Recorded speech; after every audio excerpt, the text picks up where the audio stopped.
How to make a lot of money as a teen.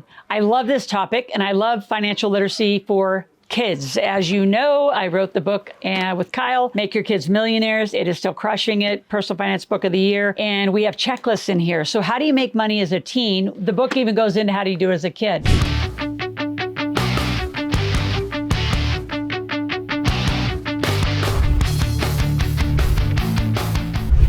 Specifically for the teens today, I want to talk about three things. How do you transform your chores into entrepreneurial opportunities? That kind of marries up with the never pay your kids an allowance conversation and program that I've had for decades. Number two, how do you diversify those income streams so they have more than one source? And then number three, just the importance of financial literacy, business, money knowledge, and just understanding this economy, because we're in a very interesting economy. So if you are out there and you are a teen, get your parents to listen to this, get your younger siblings to listen to it, your cousins. It's critical. You've got to start learning about money because it is what makes the world go round. And so does small business. So how do you transform chores into an entrepreneurial activity? Well, look at what you're doing. So little things for teenagers like babysitting, calling it a nanny, you're going to make extra money. How do you take chores just around your household and turn those into tasks and opportunities? So, cleaning is a huge multi-billion-dollar business. So, whether you're helping clean, whether you are raking, whether you are doing, as we're heading in, we're recording this the end of 2023,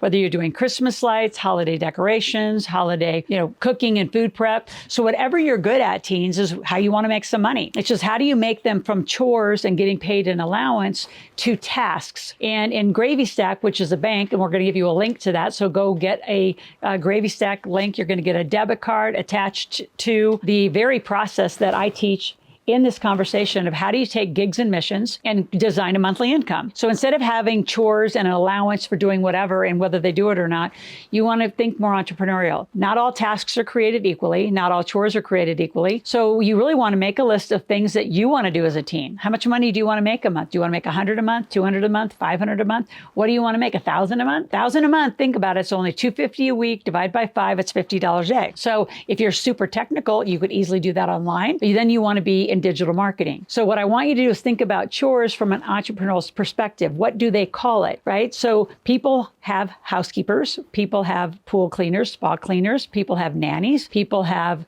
landscapers. So instead of just saying, I'm going to mow the grass and do a chore, you're now going to do landscaping. So I want you to start thinking more like an adult, like what's the real business that you're going to be offering these tasks in? And then negotiate with your parents. So you negotiate for what the task is worth. And where I would go look is absolutely on the internet. I would go interview companies that, what do they make? And just because you're younger, you don't charge a lot less. Now you can charge some less, but not a lot less. Now, if you don't have all the equipment, then you've got to modify that. It's more your thinking and behavior. How much money do you want to make a month? And you start designing it. And as long as you do all the tasks, in GravyStack, as long as you do all the gigs, you actually make the amount that you want to project for the month. So you start thinking, instead of mom and dad being my bank account or my allowance, I'm going to start making my own money and command my own ability to do it, because a job is not the only place. In fact, in my opinion, it's not the greatest place to make money. Being an entrepreneur is. Number two, how do you diversify those income streams, which is what I love about the teenage and early 20 education and process. You're still discovering what you really want to do, what you're good at.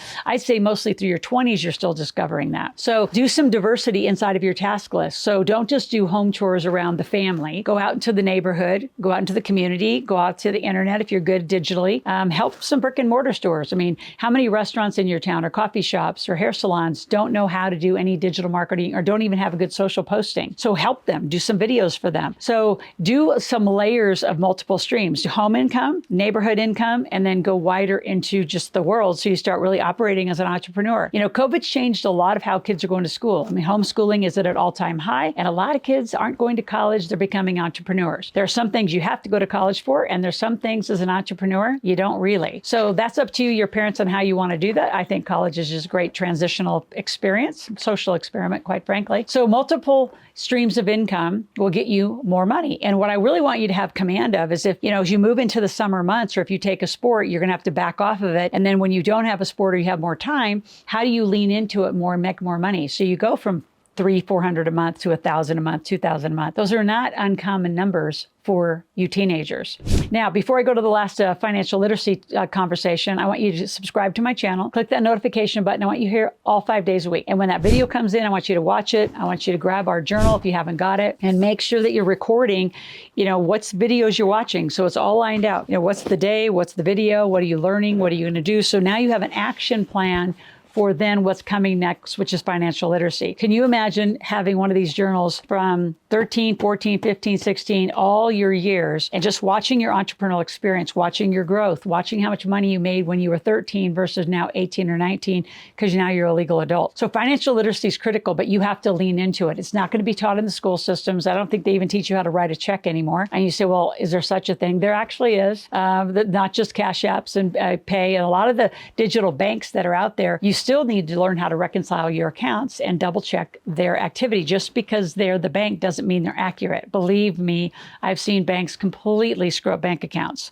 So some specific things that you want to be thinking about when you think about financial literacy is not only your monthly goals, but just think about goals in general. So at the end of every year, I actually go through an activity with my kids where we reflect on what we do last year, what was successful, what do we want, differently or more of. I do an activity called Start, Stop, and Continue. What do you want to start doing as we move into the next year?